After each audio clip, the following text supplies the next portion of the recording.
Good evening students, कैसे आप सब लोग।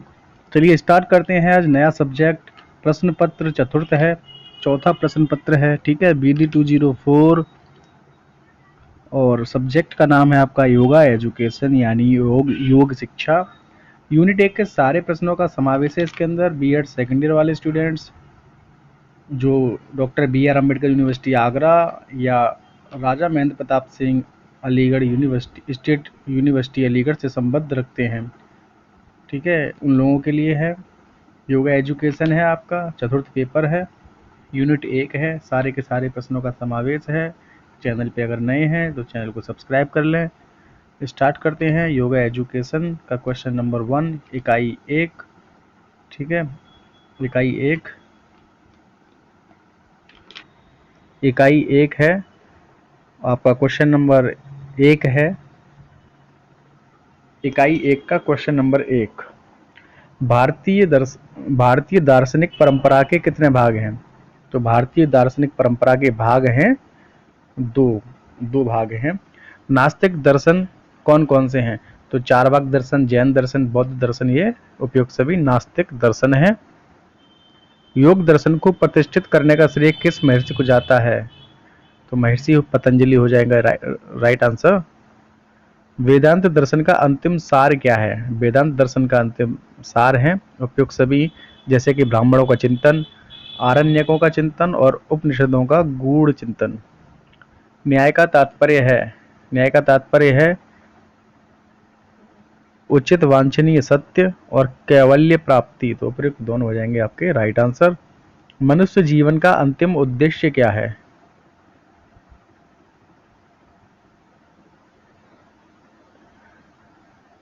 मनुष्य जीवन का अंतिम उद्देश्य है, दोनों हो जाएंगे ये, निर्विकल्प समाधि और कैवल्य की प्राप्ति। उपयुक्त दोनों सही हैं।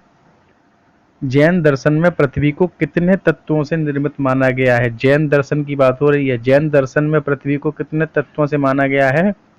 तो जैन दर्शन में पृथ्वी को 4 तत्वों से निर्मित माना गया है। बौद्ध दर्शन का सार क्या है? दुख है, दुख का कारण है, वह दुख शांत है, दुख दूर करने के उपाय भी हैं। ठीक है, तो उपयोग सभी सही हैं। बौद्ध दर्शन के सार हैं ये। तत्व मीमांसा में कितने तत्वों का विवेचन प्रस्तुत किया गया है? तो दोनों ही हो जाएंगे राइट आंसर, संसार के मूल तत्व और मानव के मूल तत्व। मन के अंगों को कितने वर्गों में बांटा गया है? मन के अंगों को बांटा गया है 3 वर्गों में। गीता में भक्ति का मार्ग किसे बताया गया? तो ज्ञान को भी बताया गया है, भक्ति को भी बताया गया है और कर्म को भी। तो उपयुक्त सभी हो जाएंगे राइट। योग जीवन व आत्मा का मिलन है, यह परिभाषा किसने बताई, किसमें बताई गई है? तो ये वेदांत में बताई गई है, वेदांत में। नेक्स्ट क्वेश्चन है आपका, योग में किन शक्तियों का विकास किया जाता है? योग में किन शक्तियों का विकास किया जाता है? आपका राइट आंसर हो जाएगा ऑप्शन द शारीरिक, मानसिक और गुप्त। उपयोग सभी हो जाएंगे राइट। योग वह प्राचीन पथ है जो व्यक्ति को अंधेरे से प्रकाश में लाता है। किस विद्वान की परिभाषा है ये है सर्वपल्ली डॉक्टर राधाकृष्णन। भक्ति योग में किन बातों पर बल दिया जाता है? तो समर्पण पर और आपका श्रद्धा पर और आस्था पर। उपयोग सभी हो जाएंगे राइट। सांख्य योग का शाब्दिक अर्थ है, सांख्य योग का शाब्दिक अर्थ है ज्ञान। सांख्य में कितने तत्वों का समावेश होता है? तो 25 तत्व होते हैं, 25 तत्व। किसमें? सांख्य में। यम योग साधना का कौन सा सोपान है? यम जो होता है वो योग साधना का कौन सा सोपान है? यम, तो ये है प्रथम। यम का अर्थ किस प्रकार के संगम से लगाया जाता है? तो मन के, कर्म के और वचन के। सभी हो जाएंगे राइट। पुरुष और पुरुष विशेष के बीच का माध्यम क्या है? पुरुष और पुरुष विशेष के बीच का माध्यम क्या है? तो प्रकृति, ये प्रकृति। त्रिगुण के अंतर्गत कौन कौन से गुण आते हैं? तो सत्वगुण, रजोगुण और तमोगुण, 3 गुण होते हैं, सत्वगुण, रजोगुण और तमोगुण। रजोगुण किस प्रकार का होता है? तो रजोगुण होता है गत्यात्मक और रागात्मक, दोनों हो जाएंगे राइट। तमोगुण में किस प्रकार के गुण होते हैं? तमोगुण में स्थायत्मिक और अज्ञानात्मक दोनों टाइप के गुण होते हैं, प्रकार के। यम के अंतर्गत किन सामाजिक नियमों के पालन पर बल दिया गया? यम के अंतर्गत दिया गया अहिंसा, सत्य व अस्तेय, ब्रह्मचर्य व अपरिग्रह। तो उपयुक्त सभी हो जाएंगे आपके राइट आंसर। महर्षि पतंजलि के अनुसार नियमों की संख्या कितनी है? तो महर्षि पतंजलि के अनुसार नियम है 5। नेक्स्ट है आपका, किन बातों के अनुसार धर्म का पालन करना तप कहलाता है? तो वन, आश्रम और परिस्थिति के अनुसार। उपयुक्त हो जाएंगे सभी राइट। इंद्रियों पर नियंत्रण क्या कहलाता है? इंद्रियों पर नियंत्रण कहलाता है ब्रह्मचर्य, ब्रह्मचर्य का पालन करना। शारीरिक व मानसिक आत्मसंतुष्टि को क्या कहा जाता है? संतोष कहा जाता है। योग दर्शन में आसन किसे कहा जाता है? आसन कहा जाता है स्थिरता पूर्वक बैठने को और सुख पूर्वक बैठने को। तो दोनों ही हो जाएंगे राइट। सांख्य दर्शन के अनुसार जीवन का परम पुरुषार्थ किन दुखों से मुक्ति पाना है? तो आध्यात्मिक दुख और आदि दैविक दुख और आदि भौतिक दुख से उपयुक्त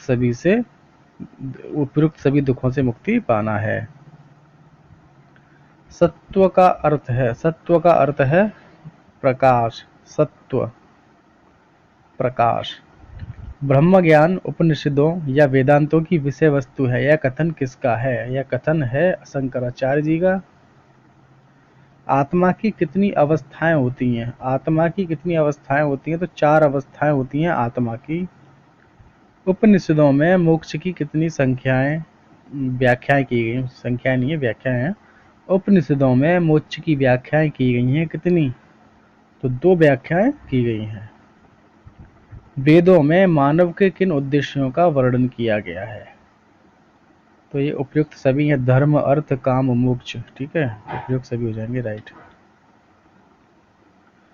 संत व योगी मोक्ष प्राप्ति हेतु कौन कौन सी क्रियाएं करते हैं? तप करते हैं, ध्यान भी लगाते हैं और साधन। ठीक है, तो उपयुक्त सभी हो जाएंगे सही।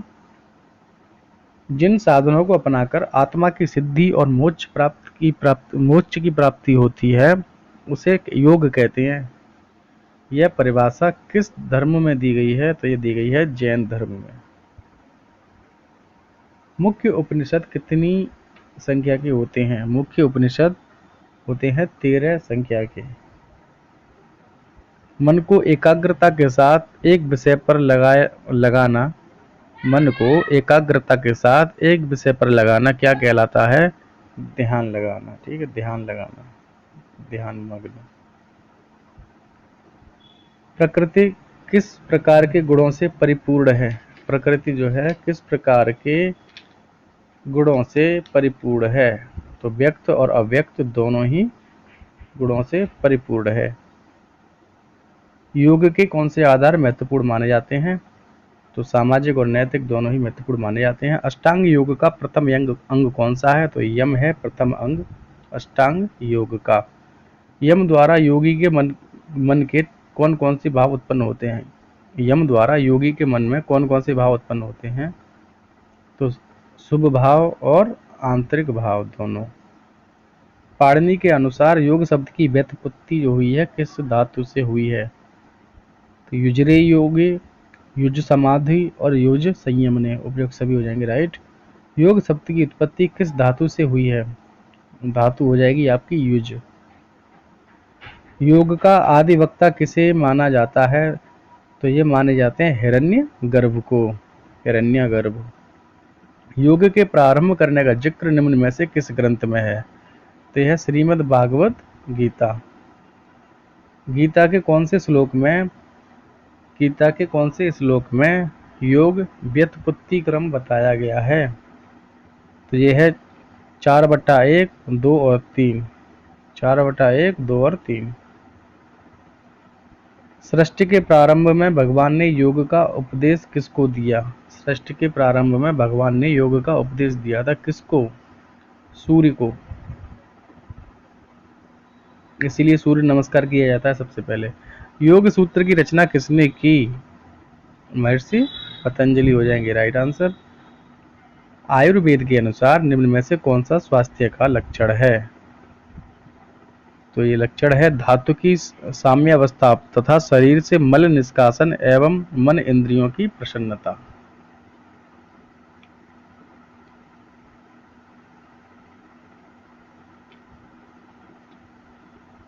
मनोमय कोश में क्लेशों के जमाव के कारण रोग का सूक्ष्म स्वरूप जन्म लेता है जिसे कहा जाता है आधि। निम्न में से कौन सी सामाजिक स्वास्थ्य की विशेषता है? तो ये उपयुक्त सभी हो जाएंगे राइट। आप लोग देख लीजिए। आदि की उत्पत्ति होती है मानसिक स्तर पर। आदि का अन्नमय कोश या स्थूल शारीरिक स्तर पर बीमारी के रूप में प्रकट होने को कहा जाता है व्याधि। निम्न में से सामाजिक स्वास्थ्य की विशेषता कौन सी है? तो उपयुक्त सभी विशेषताएं हैं। सामान्य व्याधि उत्पन्न होती है वातावरण के साथ अंतःक्रिया में असंतुलन के लक्षण। योग के अनुसार रोगोत्पत्ति के मूल कारण हैं। तो उपयुक्त सभी मूल कारण हैं। क्लेशों का मनोमय स्तर में जमाव, चित्त विक्षेप और कामाशय या वासना। सत्वगुण निम्न में से किसका प्रतीक है? तो ये प्रतीक है ज्ञान का।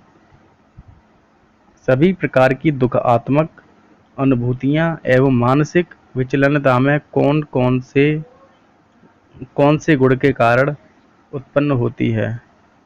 क्या सभी प्रकार की दुखात्मक अनुभूतियां एवं मानसिक विचलनता में कौन से गुण के कारण उत्पन्न होती है? तो उपयुक्त सभी हो जाएंगे इसके।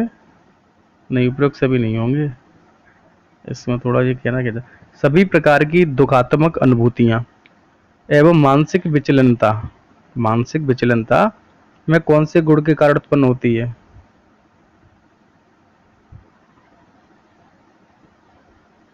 एक होता है ना दुखात्मक अनुभूति होती है और मन में थोड़ी विचलनता रहती है, तो वह होती जो है वो कौन सा गुण होता है वो जो उत्पन्न करती है, कहना चाह रहा है। तो वो हो जाएगा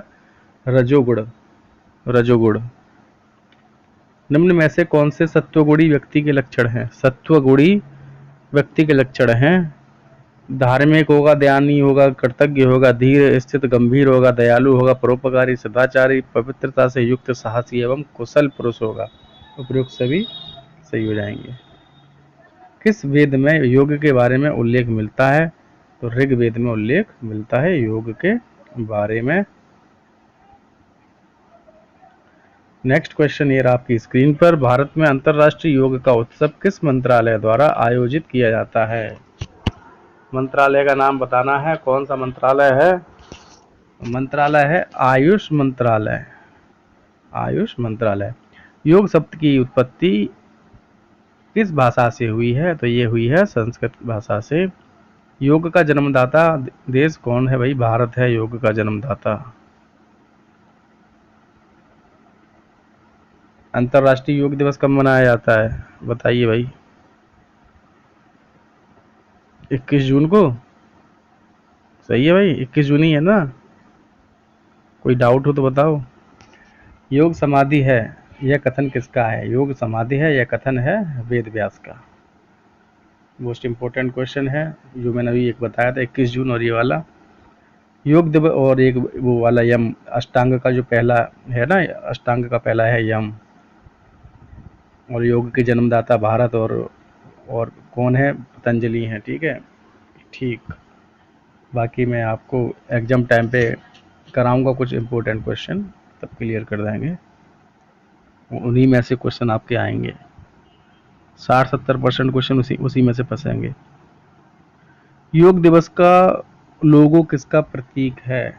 योग दिवस का लोगो किसका प्रतीक है? तो इंद्रियों को एकाग्रचित करना। संस्कृत के शब्द युज का अंग्रेजी समानार्थी है युज का अंग्रेजी समानार्थी है योग। योगः चित्तः वृत्ति निरोधः किसने कहा? मोस्ट इम्पोर्टेंट क्वेश्चन है ये वाला। तो ये कहा था पतंजलि ने। आता है क्वेश्चन। योग का मुख्य उद्देश्य है शारीरिक आध्यात्मिक विकास या चारित्रिक विकास? तो राइट आंसर हो जाएगा सर्वांगीण विकास। ये भी आता है। चित्त की वृत्तियां कितनी हैं? ये भी क्वेश्चन आया था। 17 में आया था, 18 में आया था, 19 में भी आया था। चित्त की वृत्तियां कितनी हैं? चित्त की वृत्तियां 5 हैं।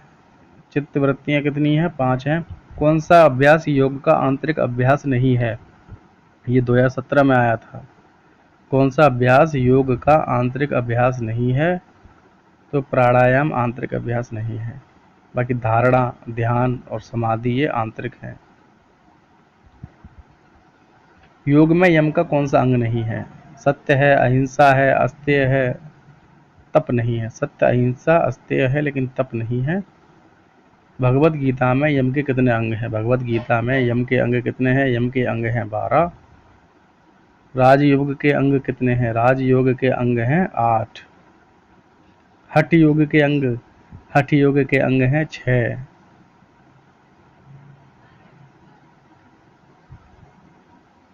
नेक्स्ट है आपका विष्णु पुराण में भक्ति के कितने प्रकार हैं? विष्णु पुराण में भक्ति के प्रकार हैं 9। यम नियम के ध्येय की साधनाएं हैं योग, ज्ञान, कर्म, उपासना। तो प्रयुक्त हो जाएंगे सभी। आत्मा के विभाग हैं बुद्धि, अर्धचेतन, चेतन। ठीक है, सभी हो जाएंगे आत्मा के विभाग। प्रकृति में कितने गुण पाए जाते हैं? प्रकृति में, नेचर में कितने गुण पाए जाते हैं? 5 गुण पाए जाते हैं। पाराशर संहिता में यम की संख्या कितनी होती है? पाराशर संहिता में यम की संख्या कितनी होती है? 10। याज्ञवल्क्य संहिता में नियम के कितने अंग हैं? तो इसमें भी कर दो भैया 10। योग किस भाषा के युज शब्द से बना है? युज, युज शब्द है संस्कृत का। हमारा मन या चित्त, चित्त को ही मन कहते हैं, मन को ही चित्त कहते हैं। हमारा मन या चित्त उपादान कारण स्रोत है जो त्रिगुणात्मक भाव उत्पन्न करता है, यानी 3 गुना भाव उत्पन्न करता है। ये तीनों गुण में कौन सा गुण नहीं है? रजोगुण है, तमोगुण है, सतोगुण है, ये अस्तोगुण नहीं है। किस व्याकरण आचार्य महर्षि ने योग शब्द का अर्थ युज धातु से युज समाधौ, युज योगई, युज समयेन लगाया है? कौन से आचार्य हैं? तो आचार्य पाणिनि। किस आचार्य ने समय को ही योग का मूल माना है? समय के लिए मन या चित्त का वश में होना आवश्यक है, चित्त की वृत्तियों को रोकना आवश्यक है, अतः उन्होंने योग का अर्थ किया योगश्चित वृत्ति निरोधः। चित्त वृत्तियों में वासनाएं, आकांक्षाएं, लोभ, मोह आदि अपेक्षाओं के विचार आते हैं जिसमें व्यक्ति जीवन पर्यंत फंसा रहता है। राइट आंसर हो जाएगा महर्षि पतंजलि। योग पद्धतियां या प्रकार कितने हैं? योग पद्धतियां या प्रकार कितने हैं? तो ये हैं भाई 7। योग पद्धतियों में कौन सा प्रकार नहीं है? हठ योग, लय योग, भ्रांति योग, कर्म योग या धर्म योग? तो इसमें देख हठ योग भी है। योग पद्धतियों में कौन सा प्रकार नहीं है? हठ योग भी है, लय योग भी है, भ्रांति योग है, कर्म योग है, धर्म योग नहीं है।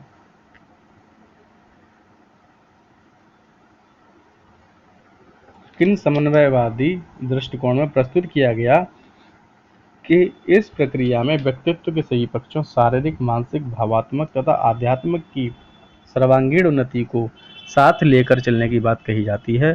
तन मन को स्वस्थ रखने के लिए आसन प्राणायाम ही नहीं अपितु यम, नियम, प्रत्याहार, धारणा, ध्यान की भी महत्वपूर्ण भूमिका है। तो यह है राजयोग में। राजयोग 1 2 3 4 5, ठीक है। राजयोग में 8 होते हैं, ठीक है। अभी देखो आया था पीछे क्वेश्चन एक राजयोग वाला, बताता हूँ मैं आपको। राजयोग करके क्वेश्चन आया था। राजयोग मोस्ट इम्पोर्टेंट है, राजयोग को याद रखना आप। मुझे देखो मिल नहीं रहा, आप लोग देखिए बैक करके देख लीजिए, ठीक है। राजयोग इम्पोर्टेंट है, संख्या पूछी जाती है राजयोग में, ठीक है। तो 8 होती है। राजयोग अभी मैंने कराया तो देखो भूल गया मैं, ध्यान नहीं रहा मुझे, आप लोग देख लीजिए, ठीक है। हाँ, राजयोग इम्पोर्टेंट है राजयोग। वर्तमान समय में प्रधानतः कितनी आध्यात्मिक विचारधारा प्रचलन में है? इसमें से कौन सी विचारधारा प्रचलन में नहीं है? तो राइट आंसर हो जाएगा पारसी विचारधारा।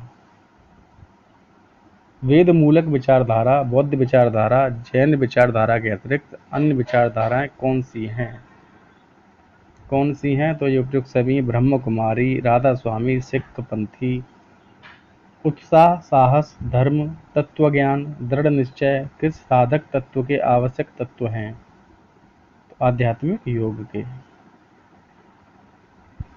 संसार सागर से पार होने की मुक्ति की युक्ति का नाम ही योग है। संसार सागर से पार होने की मुक्ति की युक्ति का ही नाम योग है। परिभाषा किसने दी थी? तो याज्ञवल्क्य ने। याज्ञवल्क्य को हो जाएंगे इसके राइट। वेद व्यास किसके पुत्र थे? वेद व्यास थे भगवान मुनि शकदेव के पुत्र। किसने कहा था कि गुरु शुद्ध चरित्र का आध्यात्मिक प्रतीक होता है? Teacher is spiritual symbol of right conduct. Gentle हो जाएंगे राइट आंसर। चेयर पोज किस आसन को कहा जाता है? चेयर पोज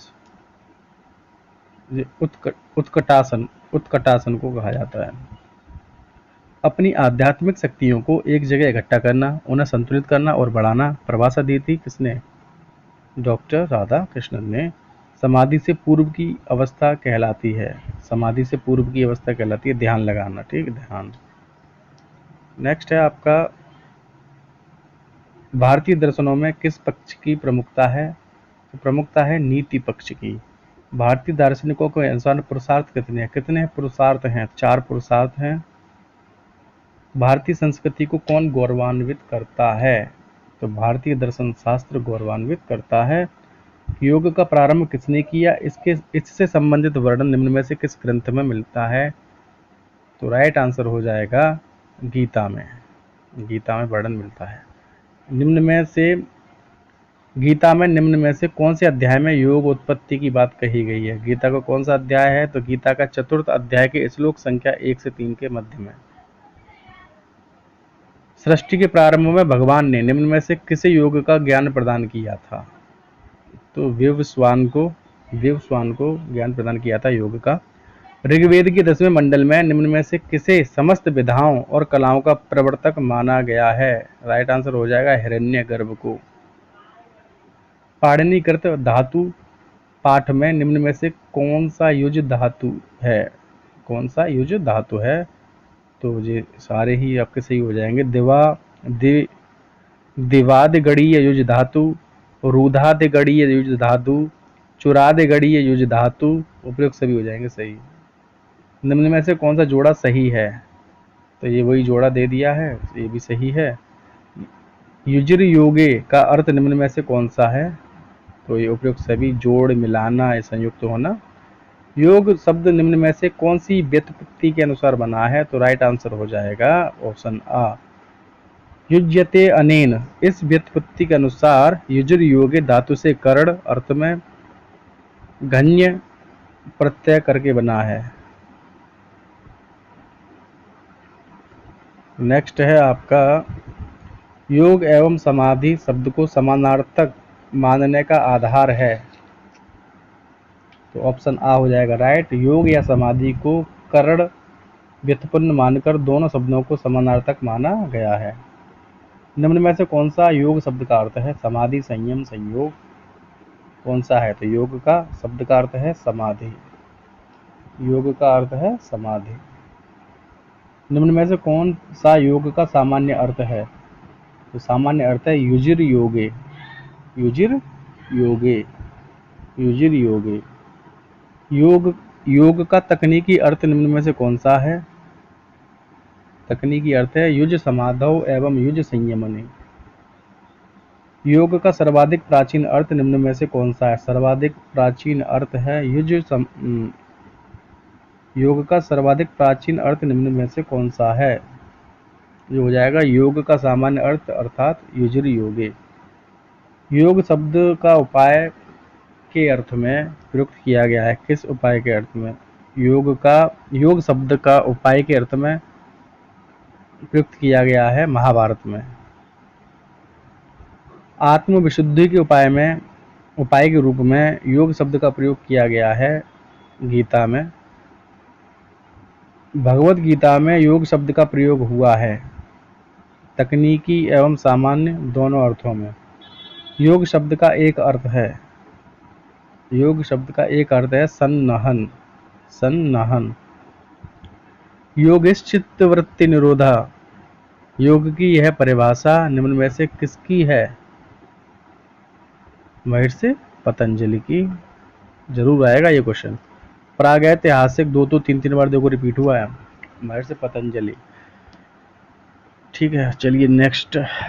प्रागैतिहासिक योग संस्कृति से संबंधित निम्न में से कौन सा जोड़ा सही है? तो देखिए, सिंधु घाटी सभ्यता उत्तरी पश्चिमी भारत सही है, तुंगभद्रा घाटी दक्षिण भारत, माया सभ्यता मध्य अमेरिका। उपयुक्त सभी हो जाएंगे राइट। हिरण्यगर्भ योग शास्त्र में निम्न में से कौन से योग का वर्णन है? तो निरोध योग एवं कर्म योग। हिरण्यगर्भ योग शास्त्र में निरोध संहिता के कितने तंत्र या अध्याय हैं? तो 4। हिरण्यगर्भ योग शास्त्र में वर्णित कर्म योग संहिता के कुल कितने अध्याय हैं? तो 14 अध्याय हैं। हिरण्यगर्भ योग शास्त्र में निम्न में से कौन सी संहिताओं का उल्लेख मिलता है? तो निरोध योग संहिता एवं कर्म योग संहिता हो जाएगा राइट। हिरण्यगर्भ योग शास्त्र संबंधित है किससे? तो आहिर बंधुत्व संहिता से, आहिर बुधन्य संहिता से। हिरण्यगर्भ योग शास्त्र निम्न में से कौन से अध्याय या तंत्र मोक्ष तंत्र के नाम से परिचित है? तो ये है 12वां तंत्र।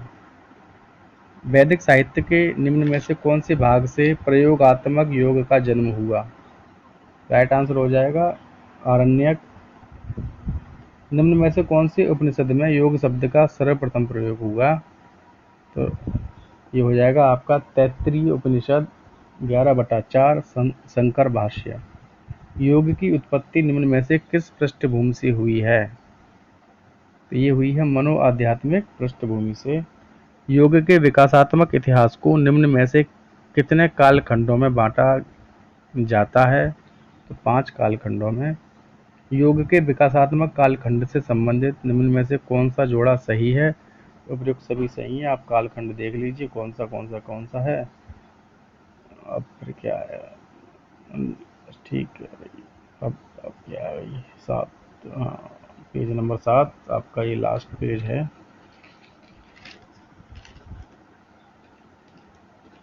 शैव परंपरा के अनुसार हठ योग का प्रवर्तक निम्न में से कौन है? तो हठ योग के प्रवर्तक हैं आदिनाथ भगवान शिव।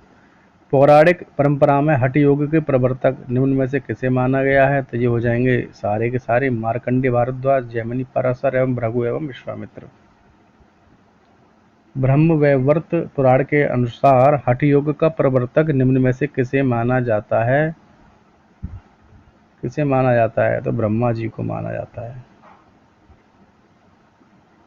योग का आधारभूत ग्रंथ निम्न में से कौन सा है? तो उपयुक्त सभी आधारभूत ग्रंथ हैं योग के, जैसे प्राचीन उपनिषद 600 ईसा पूर्व एवं पूर्वोत्तर, श्रीमद् भगवत गीता 500 ईसा पूर्व, पतंजलि योग दर्शन 300 ईसा पूर्व। पतंजलि योग शास्त्र निम्न में से किस ग्रंथ के आधार पर बनाया गया है? तो ये बनाया गया है हिरण्यगर्भ योग शास्त्र। हिरण्यगर्भ निम्न में से किसका रूप है? हिरण्यगर्भ है ब्रह्मा जी का रूप। पुराणों के अनुसार योगी दत्तात्रेय निम्न में से किसके अवतार थे? योगी दत्तात्रेय अवतार थे विष्णु जी के।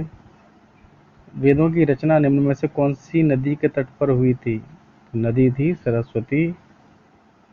ठीक है, चैनल पर नया हो तो प्लीज़ सब्सक्राइब कर लीजिए भाई। बाकी मिलते हैं कल।